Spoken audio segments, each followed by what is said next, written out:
Good morning. It's the 25th of July and Saturday, and I want to talk just a little bit about change and healing. The other day I heard a statement that we heal or change at the rate that we can accept truth, see truth, and live from that truth. And that really resonated with me. That felt right. That if I look at the pace of changes in my life or the healing process, it makes sense that it's affected by how long it takes me to recognize that something no longer serves me, to recognize a way of seeing the world that does not fit, that does not feel right, to be willing to open to some other option, some other possibility, and then finding the courage to step fully into that new way of seeing or being in the world with all the complexity that might hold. Many of us have been wondering how long the waves of increasing COVID cases in this country are going to last. And putting those two things together, it suddenly made sense to me that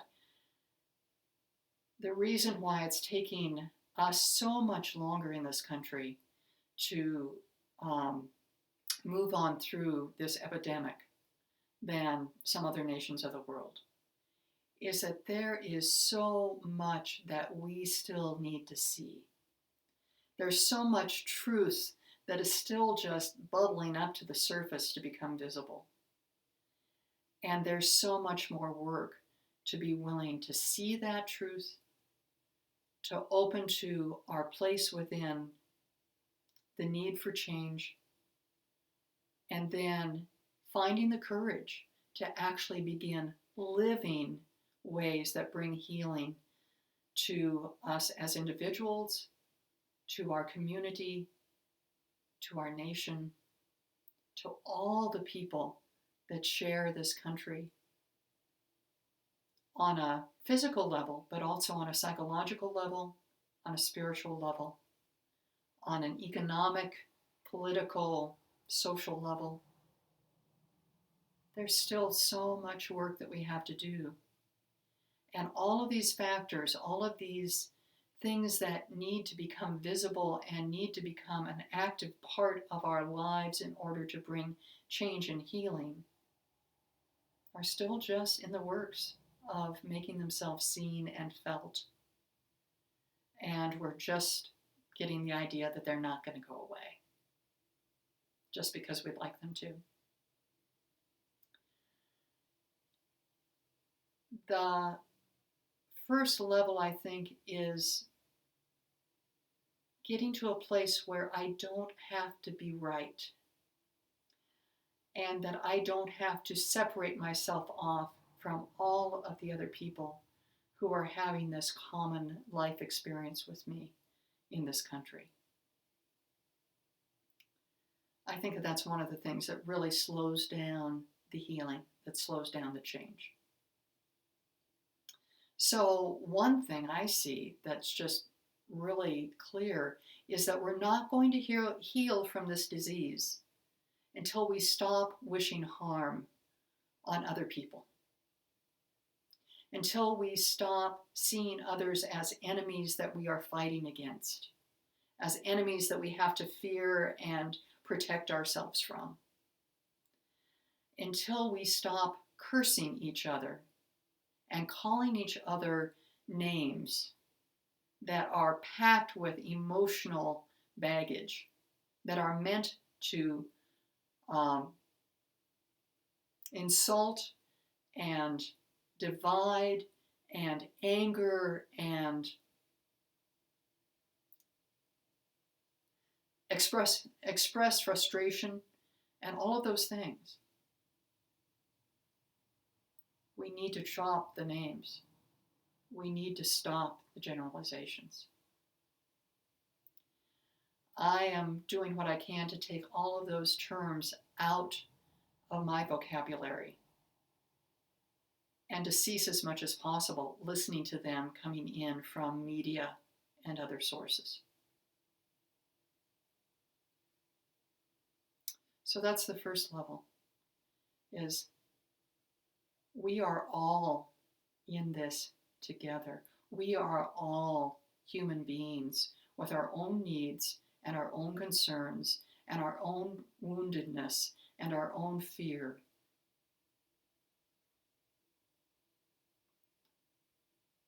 And until we stop using fear against one another, it's going to be very hard for us to come together in ways that will bring the changes and the healing that we so much need. So, drop the names. The other is understanding that I have to be the person that I am called to be. One of my my frustrations looking outward is I can't seem to find anybody who seems to be telling the truth. Or at least I don't know if there's anyone telling the truth. There are so many slants, so many ways of picking and choosing bits of information, so many ways of tipping things so that what is said or what is heard verifies that I'm right. I'm a little bit superior to other people.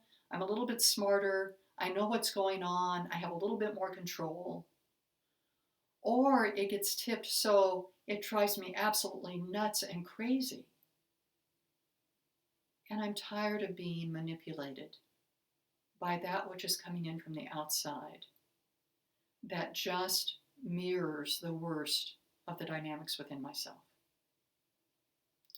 So I've decided that part of what I can do is I can become someone who tells the truth.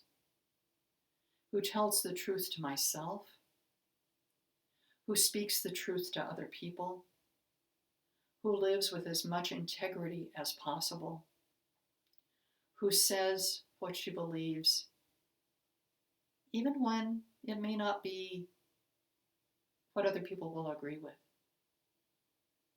That's one of my issues. So I'm looking at that. Still working on it, still getting there.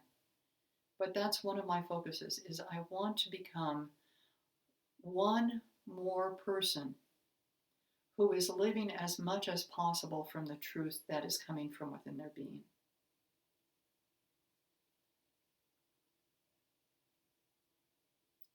I am looking at the things that I'm afraid of.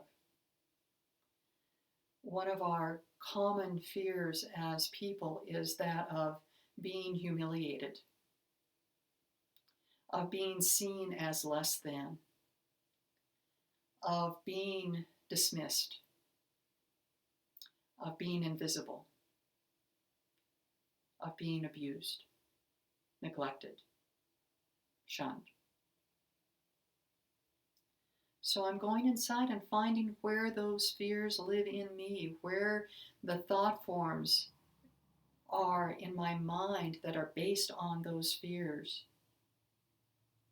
so that I can work through them and realize these are just thought forms. These are just my perceptions. They're my perspectives.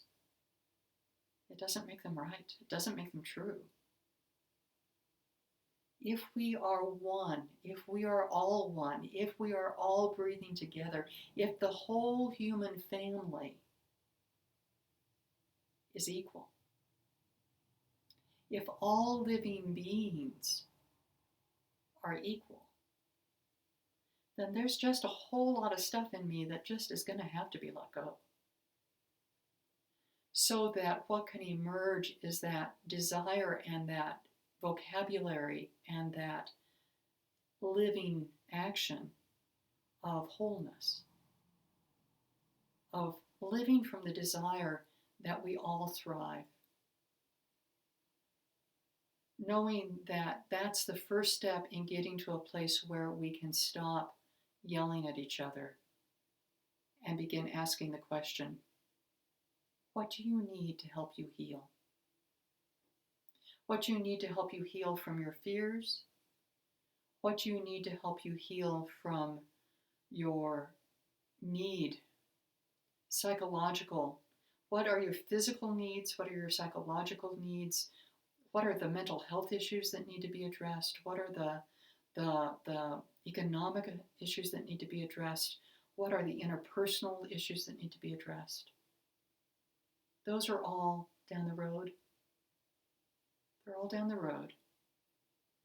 They'll all come from this beginning point of, how do I live as a person who speaks truth and lives with integrity and lives in a way that, as much as possible, unites me to other people rather than dividing me. So that's my journey at this point.